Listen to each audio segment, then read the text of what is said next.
Hi, I'm Izzy, and this is Dizzy Quilts and Sews.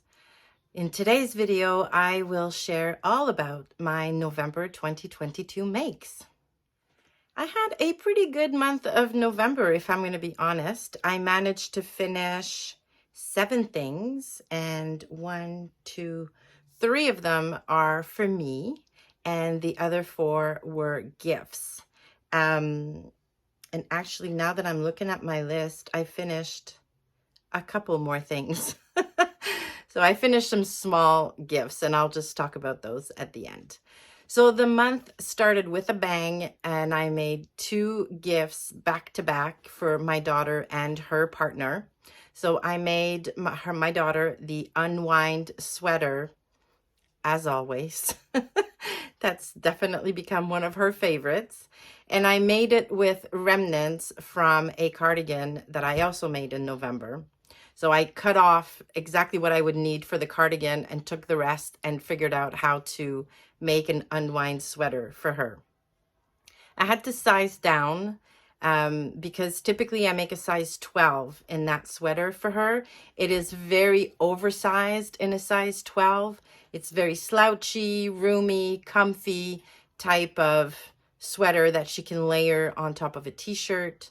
So very, very comfortable. But because of fabric limitations, I had to size down to a size 8.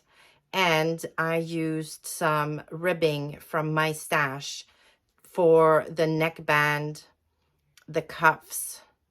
Yeah, because I just didn't have enough fabric to do all of that. So anywho, she loved her sweater. She's worn it a ton. It's even got a kangaroo pocket in the front, so very practical on top of comfortable. So a big winner for her. And then the gift for her partner were some pajama bottoms. So I used the pattern by Greenstyle Creations. Greenstyle Creations, and they are called the Greenstyle Lounge Pants. I made them from a cotton jersey that I bought a while ago now from Blackbird fabric, I think, in a beautiful green. Like the color is called Pine. It's a gorgeous, gorgeous green. Now, this pattern is supposed to be for woven fabric, but I mean, why couldn't I use cotton jersey? And yeah, it went together really, really well. Elastic waist, cuffs at the bottom, very straightforward.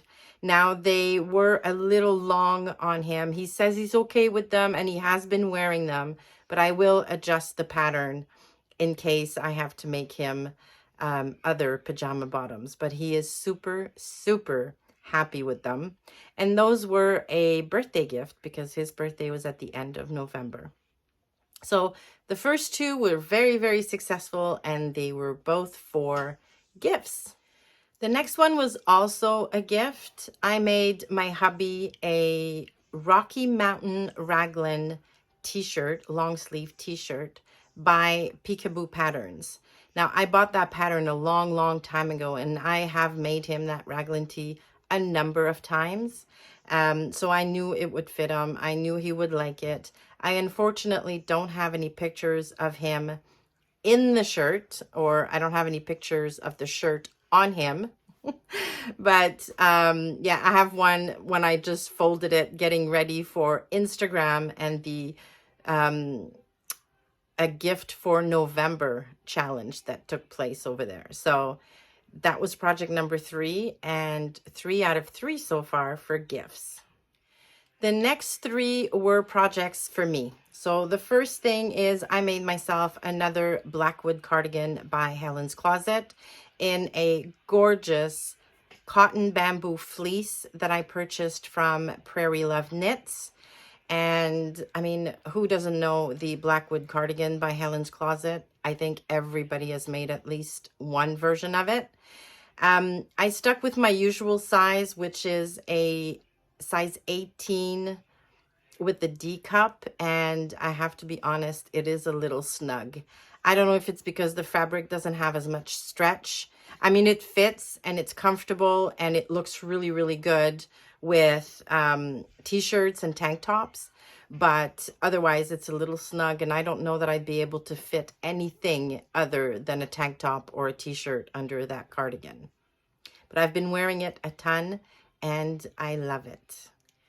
Next is the top I'm actually wearing. So this is a Montrose top by Cashmerette, made with a viscose poplin from Blackwood fabric.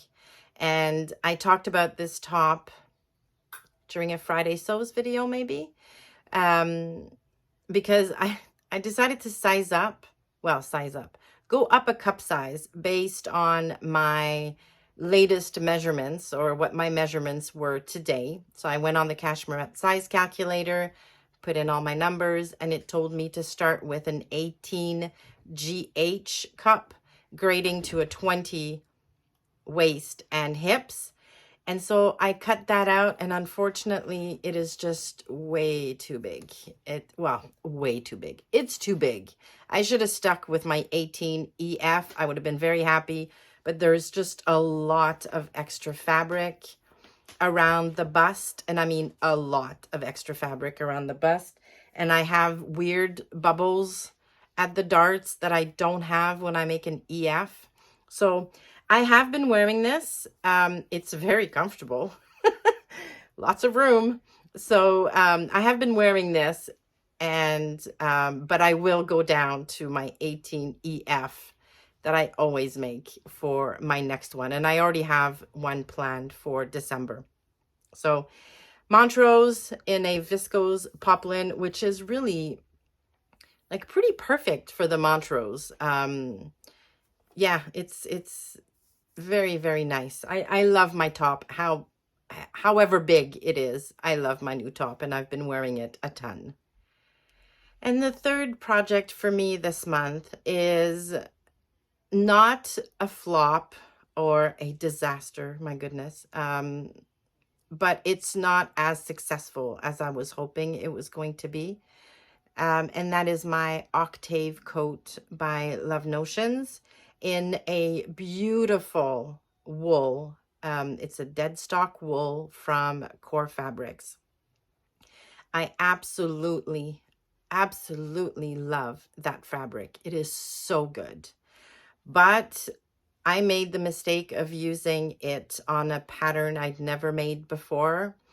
I didn't know if I was going to like it. I thought I would, based on the pictures I saw of all the testers. And I figured, oh yeah, what's not to like? It's very simple, very little shaping, except if you put the belt on, one button, big hood, big oversized collar. I thought I would love it, and I just don't. I don't know what it is. I don't know. I can't put my finger on what it is. I just don't feel great in it. I think it's a little bit too short. The big shawl collar along with the self belt, to me, makes it look like a bathrobe, I think, is what my problem is. I feel as though I should be putting this on when I get out of the shower. So, yeah.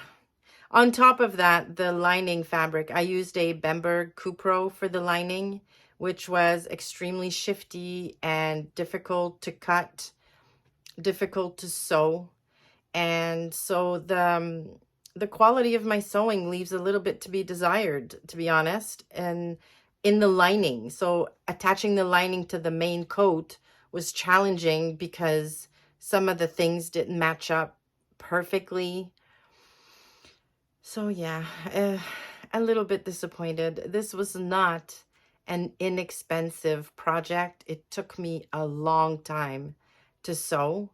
And although I will wear it, I'm disappointed in it, if I'm going to be honest. I will not be making that coat pattern again.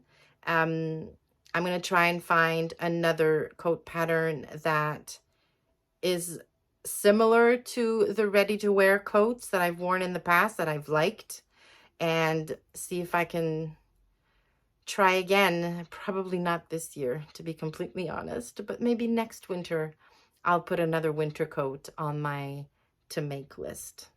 And finally, the last three things that I made that I'd completely forgotten about.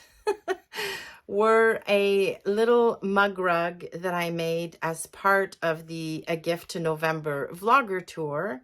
So I had a tutorial on my channel on how to put this mug rug together. So I did that. And if you want more information, I'll put a link to the video itself down below. I also made a zipper pouch with some vinyl. I'd never sewn with vinyl before, so that was a first for me. And some quilting cotton, fully lined, zipper. Yeah, loved putting this together. Did not use a pattern. I just basically came up with my own kind of cutting dimensions and stuff. I mean, how you put one of these together is the same, pretty much, any zipper pouch you make. So I just had to figure out how to calculate dimensions when you're using two different fabric, and it wasn't that complicated.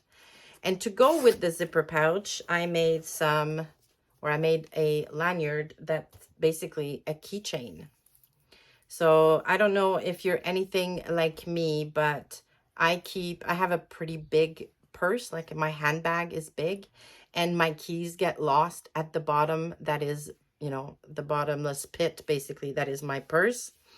So one of these would be very useful for me. So I figured they would be useful as well for other people, especially some special ladies in my life. So I followed Tamlin from Sewn on the Tines tutorial to make this. She has a blog post on the Sew Haley Jane blog showing you how to do this step by step. It is crazy easy. I used one of my labels, so it says handmade and a little hand on the back. I ordered some rose gold hardware from Emmeline bags here in Canada. So yes, I'm very, very pleased with the little kits that I'm making for Christmas presents. Now in November, I managed to make one kit, but there will be more because I have a ton of special ladies that I sew for every Christmas. All right, and that's it. That's everything I got done in November. So not bad at all. I'm very proud of my productivity. I'm especially proud that I managed to make a ton of Christmas presents, or a few Christmas presents already.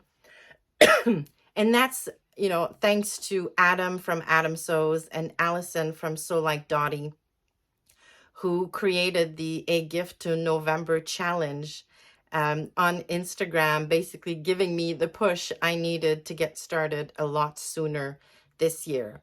Now, I'm not 100% done with my Christmas sewing. There's still a little bit to be done, but I'm way ahead of where I was last year. So that's good.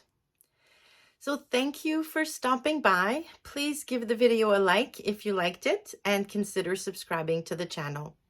Thanks again, and I'll see you soon.